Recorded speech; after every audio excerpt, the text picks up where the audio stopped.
구독을 통해 매주 새로운 내용을 받아보세요. 위 종목들은 우리 시장이 대세 상승의 흐름 속으로 나아갈 적에 상승세의 가장 중심부에 놓일 수 있는 종목으로 다른 어떤 종목보다 관심을 갖고 지켜봐야 할 종목군이다.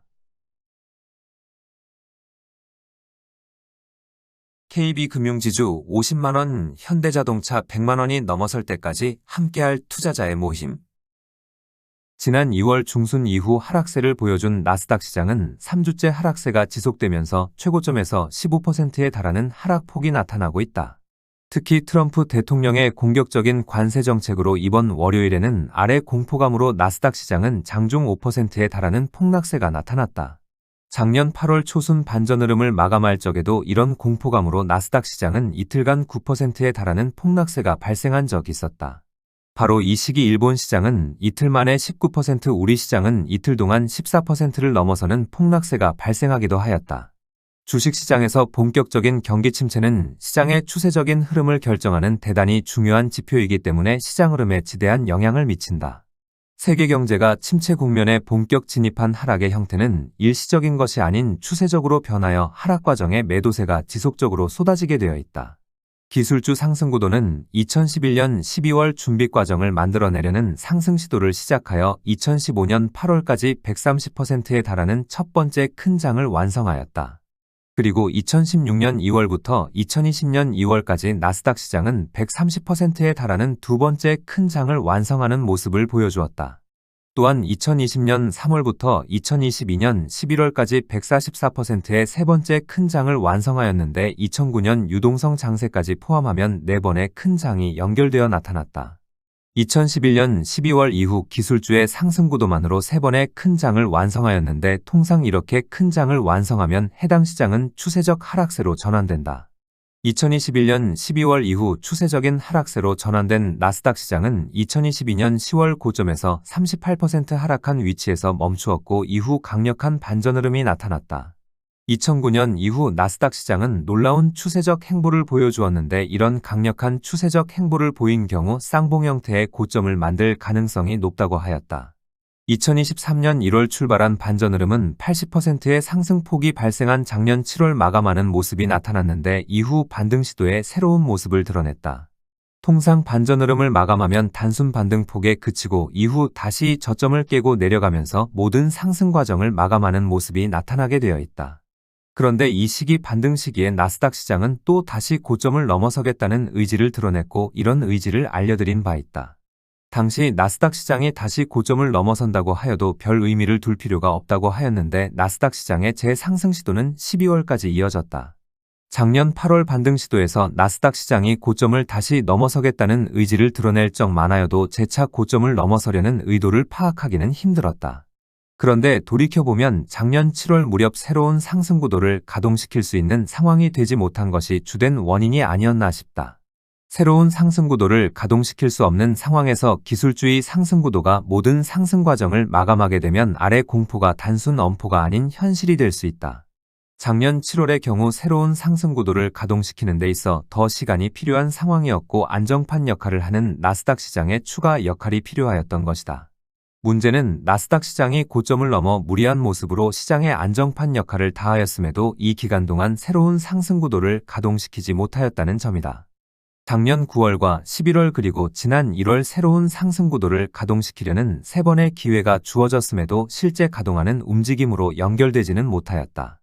작년 9월 상해종합지수는 미국의 금융주의 상승 구도가 가동되면 중국 시장 또한 이 시기에 맞추어 유동성 장세를 만들겠다는 의지를 드러냈다.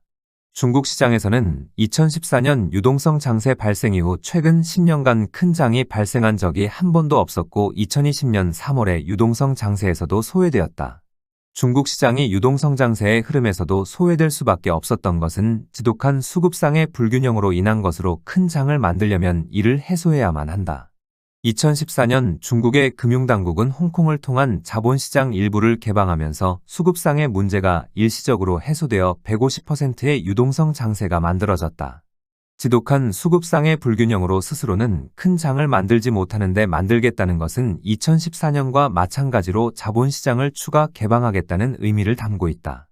미국의 금융주 상승구도가 가동될 경우 자본시장의 개방폭을 최소화하면서 아주 강력한 유동성 장세를 만들어낼 수 있는데 그 기회를 노린 것이다. 작년 9월 상해종합지수액에서 이런 상승 의지를 드러낸 모습은 금융주 상승구도를 가동시키는데 새로운 큰 장애로 작용하고 있다. 미국에서 금융주의 상승구도를 먼저 가동시키면 중국은 자본시장의 개방폭을 최소화하거나 아예 미루면서 유동성 장세를 만들 수 있기 때문이다. 중국이 자본시장을 먼저 추가 개방하고 유동성 장세를 출발시키기 전에 금융주의 상승구도를 가동시키기는 힘든 상황에 직면한 것이다. 작년 9월 상해종합지수는 유동성 장세를 만들어내겠다는 의지를 드러냈지만 6개월이 다 된 현재도 유동성 장세를 출발시키지 못하고 있다. 중국이 자본시장을 추가 개방하더라도 미국의 대형금융주가 상승구도를 가동시키지 않으면 중국의 유동성 장세는 제대로 된 흐름을 만들어낼 수 없다. 기술주가 모든 상승 과정을 마감하는 시기와 맞물려 금융주의 상승구도를 가동시키려는 목적은 세계 경제를 본격적 회복세로 전환시키기 위함이다. 중국의 유동성 장세의 준비로 중국의 조치보다 먼저 상승구도의 가동은 어려운 상황에서 기술주는 버텨내지 못하고 상승 과정을 마감하려 하고 있다. 기술주가 상승 과정을 모두 마감하게 되면 고점에서 35% 전후의 하락폭이 필요하고 애플을 중심으로 하는 대형 기술주는 50% 전후 하락폭이 필요하다. 상승세를 모두 마감하는 하락 과정은 빠른 속도로 저점에 접근하는 형태가 아니라 큰 하락 과정과 작은 상승 과정을 반복하며 최종 저점에 접근한다. 2021월 12월 나스닥 시장이 추세적인 하락 과정으로 전환되었을 적의 고점에서 38%의 하락폭이 발생하였는데 이 과정에 도달하는데 11개월이 걸렸다. 이번에는 이보다 더 시간이 걸리고 저점에 도달하였다고 하여도 저점권에서 최소 2년 이상은 장기 박스권에 머물 것으로 보고 있다.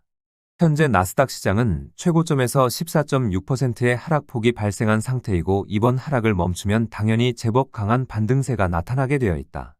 여기에서 과연 어느 정도 강한 반등 흐름이 발생하는지가 관건인데 반등을 끝내면 다시 저점을 깨고 내려가려는 하락 압력이 작용하게 된다. 모든 상승 과정을 마감한 모습이라면 이런 하락 과정이 나타날 수밖에 없고 또 다시 저점에 도달하면 그 다음에는 더 강한 반등 흐름이 나타나게 되어 있다. 여기에서 중요한 것은 세계 경제가 나스닥 시장의 이런 하락 과정을 이겨낼 수 없다는 점이 문제다. 나스닥 시장의 하락 과정에 세계 주식시장 또한 동반 하락할 수밖에 없고 이 과정에 경기 침체뿐만 아니라 심각한 문제가 불거져 나올 가능성이 높다. 2022년 10월에서도 이런 상황에 놓여 이를 막아내려면 새로운 상승 기운이 필요하다고 하였는데 당시 새로운 상승 기운이 모습을 드러낸 바 있다. 현재 세계 주식시장은 새로운 상승 기운이 18개월의 준비 과정 동안 탄탄한 조직력까지 갖춰 염려스런 하락 과정으로 나아갈 가능성은 아주 낮은 편이다. 트럼프 대통령이 공격적인 관세 정책을 펴는 것은 여러 이유가 있겠지만 강한 압박으로 이 문제를 조속히 해결하기 위한 점도 있을 것이다.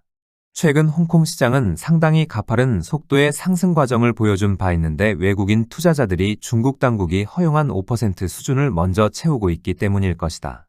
상해종합지수는 큰 변화가 없는 가운데 유독 홍콩 시장만 강하게 뻗어 나아가는 모습은 이미 허용한 한도부터 급히 채운다고 볼 수 있다. 한번 설명을 드릴 기회를 잡겠지만 중국의 자본시장의 개방만큼 미국의 국익에 우선되는 과제는 없고 미국은 현재의 상황을 좋은 기회로 보고 있다. 중국 당국 스스로가 자본시장을 추가 개방하는 의지를 상해종합지수를 통하여 이미 내비쳤고 남은 해결 과제는 개방의 폭을 조율하는 것이다. 당장은 중국이 자본시장을 큰 폭으로 개방하지 않더라도 향후 자본시장의 완전 개방과 관련한 일정만 합의하여도 이 문제는 쉽게 해결될 수 있다. 이 문제가 해결되기 전까지는 이번 하락을 멈추고 돌아서는 시기에 나스닥 시장은 최대한 위쪽으로 끌어올려 다음 하락 과정을 최대한 늦출 필요가 있다. 금융주의 상승 구도를 가동시키려면 JP모간 체이스는 이번 저점에서 최소 70%, KB금융지주는 최소 80%를 넘어서는 상승폭이 필요하다. 이미 구축된 상승구도 외에 어떤 종목군을 내세워도 현재의 어려운 상황을 벗어날 수 없어 이들 상승구도만이 당면한 어려움을 벗어나게 할 수 있다. 이들 종목은 어느 위치까지 밀려나던 상승구도를 가동시키면 앞서의 최고점을 뚫고 올라설 수 있어 시장 상황을 전혀 다른 양상으로 만들어낼 수 있다. 2022년 10월에는 준비를 갖추지 않은 상태에서도 새로운 상승 기운이 모습을 드러내는 것만으로 위기로 나아가는 것을 막아냈다. 현재는 시장 상황을 전혀 다른 양상으로 만들어낼 수 있는 수단을 확보한 상태라 이번 상황을 어떻게 수습할 것인지 지켜봐야 하겠다.